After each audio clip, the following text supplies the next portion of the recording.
Assalamualaikum warahmatullahi wabarakatuh. Saya Kurnia Safitri dari program studi pendidikan biologi semester 1 dengan NIM 2433020. Tujuan saya membuat video ini yaitu untuk memenuhi tugas mata kuliah kimia dasar. Materi yang pertama yaitu larutan. Larutan secara ilmu kimia adalah campuran homogen dari dua atau lebih zat yang berbeda. Secara kimia, larutan terdiri dari zat pelarut dan zat terlarut, di mana pada umumnya zat pelarut lebih banyak daripada zat terlarut. Pada saat ini saya akan membahas satuan konsentrasi larutan, yaitu molaritas, molalitas, normalitas, dan fraksi mol. Baik, memasuki yang pertama yaitu molaritas, di mana rumus molaritas adalah molaritas sama dengan massa per mR dikali 1000 per volume. Baik, agar lebih mudah memahami molaritas ini, kita lanjut ke contoh soal. Di mana di sini saya sudah membuat contoh soal, yaitu berapa molaritas larutan yang mengandung 14 gram NaOH dengan mR 40 yang dilarutkan dalam 400 ml air. Sudah diketahui tadi di mana rumus molaritas adalah molaritas sama dengan massa per mR dikali 1000 per volume. Kita tinggal memasukkan angka-angka ini saja. Sama dengan massanya 14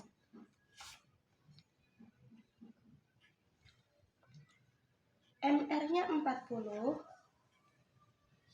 dikali 1000, volumenya 400 sama dengan 14 bagi 40 0,35 dikali 1000 dibagi 400 2,5. Jadi kita kalikan 0,35 dikali 2,5 sama dengan 0,875. Yang kedua, molalitas, di mana rumus molalitas adalah molalitas sama dengan G per mR dikali 1000 per P. Agar lebih mudah memahami molalitas, kita lanjut ke contoh soal. Di sini sudah ada contoh soal, yaitu hitunglah besarnya molalitas larutan yang mengandung 14,5 gram magnesium hidroksida dalam 250 gram air. Di mana tadi rumusnya yaitu molalitas sama dengan G per mR dikali 1000 per P. Nah, di sini mR-nya belum diketahui. Jadi, magnesium hidroksida ini terdiri dari magnesium, hidrogen, dan oksigen. Kita harus mencari mR-nya terlebih dahulu. Di mana kita mengetahui massa atom dari magnesium itu 24, oksigen itu 16, dan hidrogen itu 1. Jadi kita cari mR. mR magnesium hidroksida sama dengan 1 dikali magnesium ditambah 2 dikali oksigen ditambah 2 dikali hidrogen sama dengan 1 dikali, di mana Mg-nya tadi 24 ditambah 2 dikali oksigennya tadi 16 ditambah 2, hidrogennya 1 sama dengan, dapatlah mR-nya 58. mR-nya 58. Lanjut ke rumus, di mana molalitas sama dengan G per mR dikali 1000 per P. Baik, sama dengan G-nya ini 14,5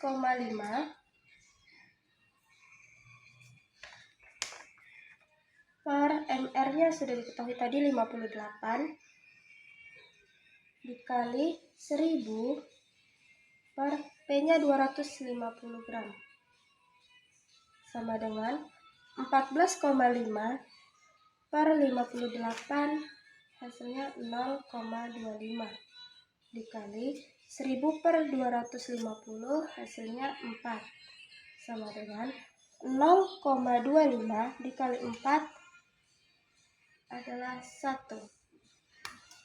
Materi yang kedua yaitu asam basa. Yang pertama, teori asam basa menurut Arrhenius. Arrhenius berpendapat bahwa dalam air, larutan asam dan basa akan mengalami penguraian ion-ionnya. Asam merupakan zat yang di dalam air akan melepaskan ion hidrogen atau H+, sedangkan basa adalah zat yang di dalam air akan melepaskan ion hidroksida atau OH-. Yang kedua yaitu teori asam basa menurut Bronsted-Lowry. Menurut Bronsted-Lowry, asam adalah senyawa yang memberikan proton kepada basa, sedangkan basa adalah senyawa yang menerima proton dari asam. Bronsted-Lowry juga menyatakan jika suatu asam memberikan proton, maka sisa asam tersebut berkemampuan untuk bertindak sebagai basa. Sisa asam tersebut dinyatakan sebagai basa konjugasi. Demikian pula untuk basa. Jika suatu basa dapat menerima proton, maka zat yang berkemampuan bertindak sebagai asam disebut asam konjugasi. Selanjutnya, teori asam basa Lewis. Teori Lewis lebih umum dibandingkan teori Arrhenius dan Bronsted-Lowry. Asam Lewis adalah senyawa aseptor pasangan elektron dari atom lain untuk membentuk ikatan baru. Sedangkan basa Lewis adalah senyawa pendonor pasangan elektron untuk membentuk ikatan baru. Selanjutnya kita ke contoh. Saya di sini mengambil contoh asam basa Lewis. H+ ditambah O- menghasilkan H2O, di mana H+ ini berlaku sebagai asam dan O- berlaku sebagai basa. Yang ketiga, larutan penyangga atau buffer. Larutan penyangga adalah larutan yang mampu menyangga atau mempertahankan pH konstan terhadap pengaruh pengenceran, penambahan sedikit asam atau basa. Ada dua komponen larutan penyangga. Yang pertama, asam akan berperan jika ada upaya untuk menaikkan pH. Kedua, basa akan berperan jika ada upaya untuk menurunkan pH. Ada dua jenis larutan penyangga. Yang pertama, larutan penyangga asam. Larutan penyangga asam mengandung asam lemah dan basa konjugasi. Yang kedua, larutan penyangga basa. Larutan ini mengandung basa lemah dan asam konjugasi. Baik, lanjut ke contoh soal larutan penyangga atau buffer. Saya di sini menggunakan contoh soal cara tidak langsung mencari pH larutan penyangga.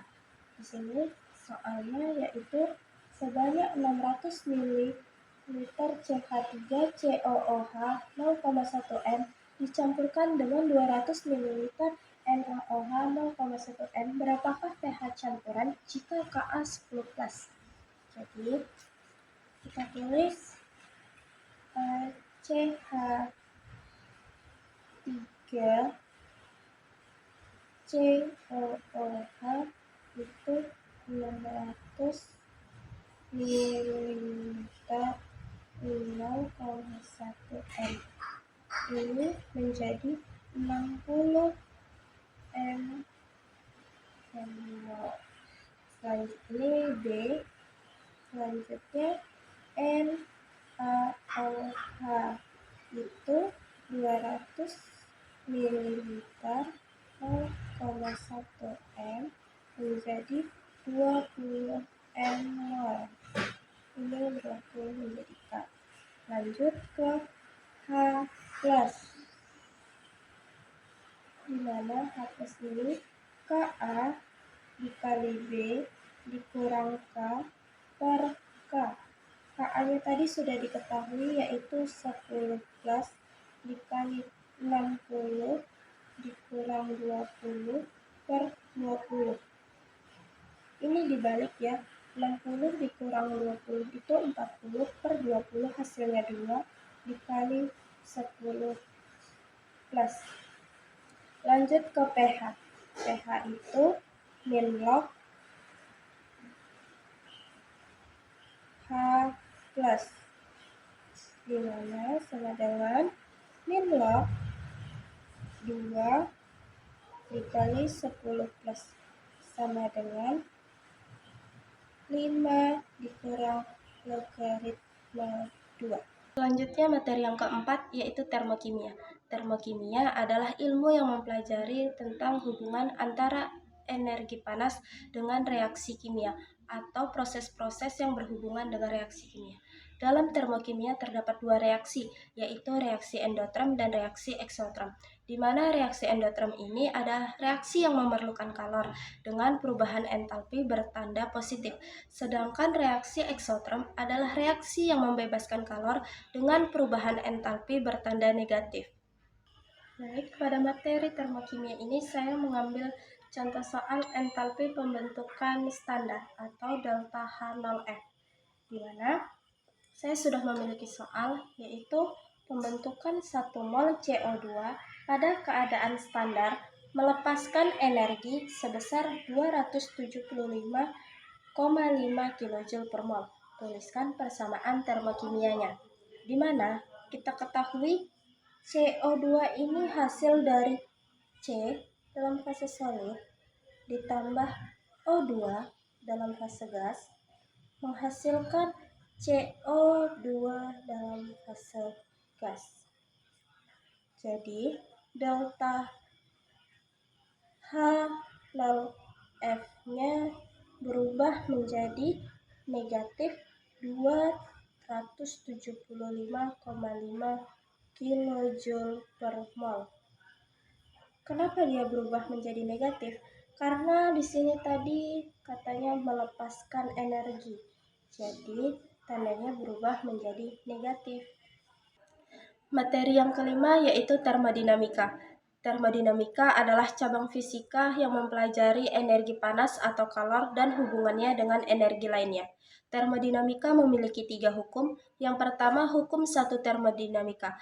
Dalam sebuah sistem tertutup, perubahan energi dalam tersebut sama dengan banyaknya kalor yang masuk dikurangi dengan usaha sistem tersebut.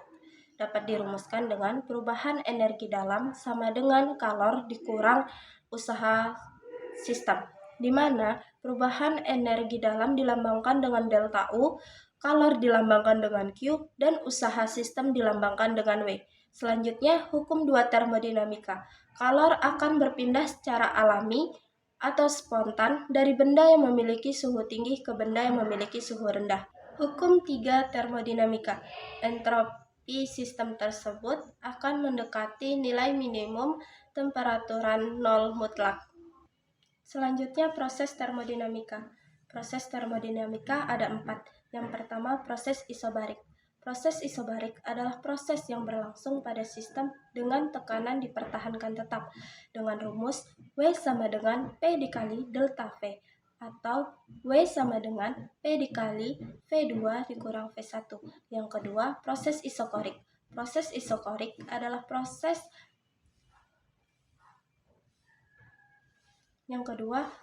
isokorik. Proses isokorik adalah proses yang berlangsung pada sistem dengan dipertahankan volume tetap dengan rumus W sama dengan 0. Yang ketiga, proses isotermal. Proses isotermal adalah proses yang berlangsung pada sistem dengan suhu dipertahankan tetap. Yang keempat, proses adiabatik. Proses yang berlangsung pada sistem di mana antara sistem dan lingkungan tidak terjadi perpindahan kalor. Baik, pada materi termodinamika saya mengambil contoh hukum 1 termodinamika. Saya di sini sudah memiliki contoh soalnya, yaitu suatu gas di dalam ruang tertutup dipanaskan hingga memuai. Gas tersebut melakukan usaha sebesar 500 Joule. Selama pemuaian, gas menyerap kalor sebanyak 700 Joule. Tentukan kenaikan energi dalam gas. Sudah diketahui di mana tadi Rumus hukum satu termodinamika adalah delta U sama dengan Q dikurang W. Di sini diketahui usahanya atau W adalah 500 Joule, kalor atau Q-nya 700 Joule. Kita masuk langsung ke rumus.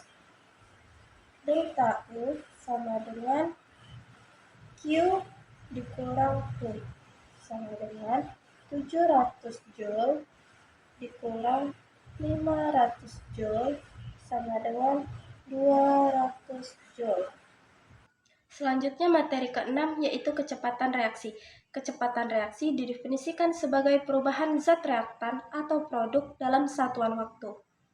Ada beberapa faktor yang mempengaruhi kecepatan reaksi.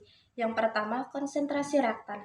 Semakin tinggi konsentrasi reaktan, semakin sering partikel-partikel bertumbukan, sehingga terjadi reaksi lebih besar dan kecepatan reaksi lebih tinggi. Kedua, suhu. Peningkatan suhu meningkatkan energi kinetik molekul-molekul dalam reaksi. Ketiga, katalisator. Katalisator adalah zat yang mempercepat reaksi kimia tanpa terlibat dalam zat tersebut. Katalisator bekerja dengan menurunkan energi aktivasi reaksi, sehingga mempercepat kecepatan reaksi. Yang keempat, luas permukaan reaktan. Reaktan yang lebih halus atau lebih banyak permukaannya bereaksi lebih cepat, karena banyak partikel yang dapat bertumbukan. Kelima, tekanan untuk gas. Pada reaksi yang melibatkan gas, peningkatan tekanan menyebabkan partikel gas lebih dekat satu sama lain, sehingga memungkinkan terjadinya tumbukan antar partikel dan mempercepat kecepatan reaksi. Lanjut ke contoh soal kecepatan reaksi. Di sini sudah diketahui yaitu konsentrasi PM 0 waktunya 0, konsentrasi 0,2 waktunya 10 detik, konsentrasi 0,6 itu 20, konsentrasi 0,8 waktunya 30 detik. Yang ditanya, laju reaksi rata-rata pada 30 detik pertama, di mana kita ketahui yaitu di detik ke-30 ini konsentrasinya 6,8. Jadi langsung saja V sama dengan AM per AT.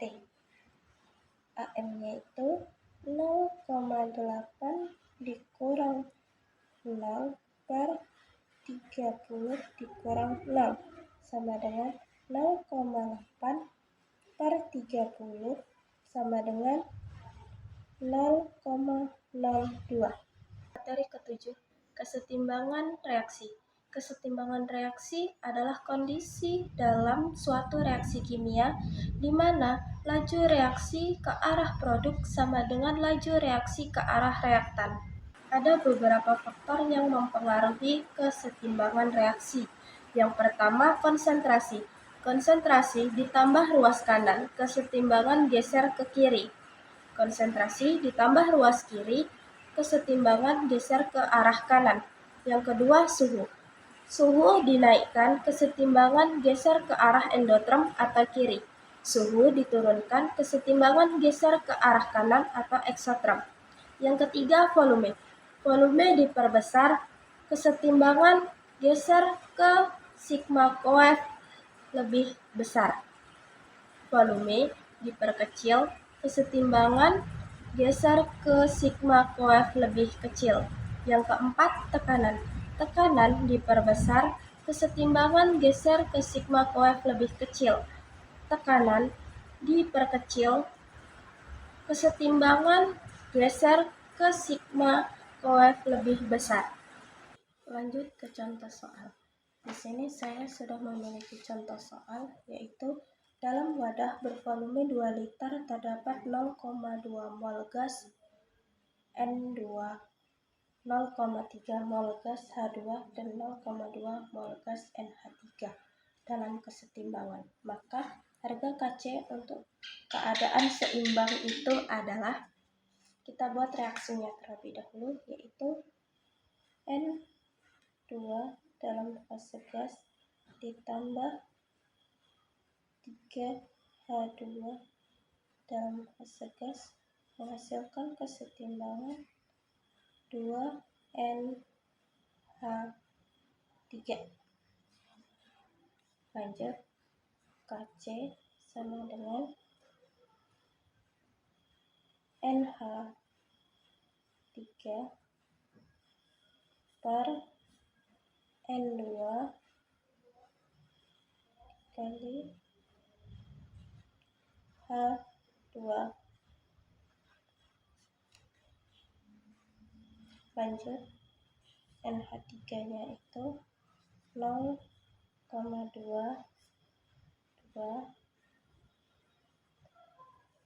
per N2-nya 0,2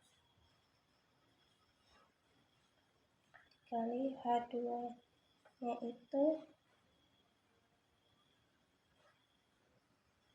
0,3 per 2 sama dengan